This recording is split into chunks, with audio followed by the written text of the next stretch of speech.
আপনি শক্তিশালী নাকি আপনার পার্টনার শক্তিশালী? আপনি যদি দেখেন যে আপনার পার্টনার আপনার সাথে ইগো দেখাচ্ছে এবং সব সময় ব্যস্ততার নাটক করতেছে, তবে বুঝে নেবেন একজন প্রকৃত শক্তিশালী ব্যক্তির ইগো দেখানোর প্রয়োজন হয় না, কারণ তিনি নিজেই নিজের কাছে স্বচ্ছ ও পূর্ণ।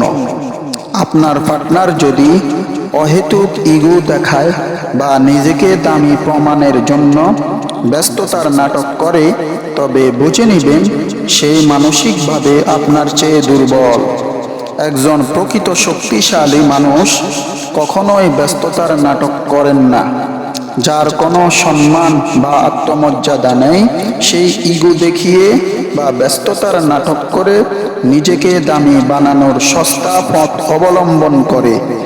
এমন আচরণ দেখলে বুঝে যাবেন সে আপনার থেকে দুর্বল। সর্বশেষ হয়তো সে আপনাকে ব্লক করে দিবে। আপনি মনে করছেন সে আপনাকে গুরুত্ব দিচ্ছে না, কিন্তু বিষয়টি তা নয়।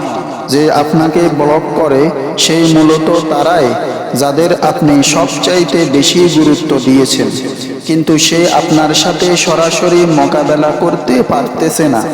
এই কারণে চোরের মতো আপনাকে ব্লক করে পিছনের দরজা দিয়ে সে পালিয়ে গেল।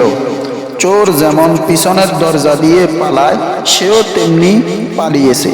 এই কাজগুলো যদি আপনি দেখতে পান, তবে বুঝে নেবেন আপনার পার্টনার আপনার থেকে দুর্বল। আর এই কাজগুলোর মান কতটা নিচে তা বলার অপেক্ষা রাখে না। এগুলো টয়লেটের পায়খানার চেয়েও নিচু মানের। তবে মনে রাখবেন, যদি আপনার পার্টনার আপনার সাথে এমন কাজগুলো করে, তবে দিন শেষে জিতে আপনিই যাবেন।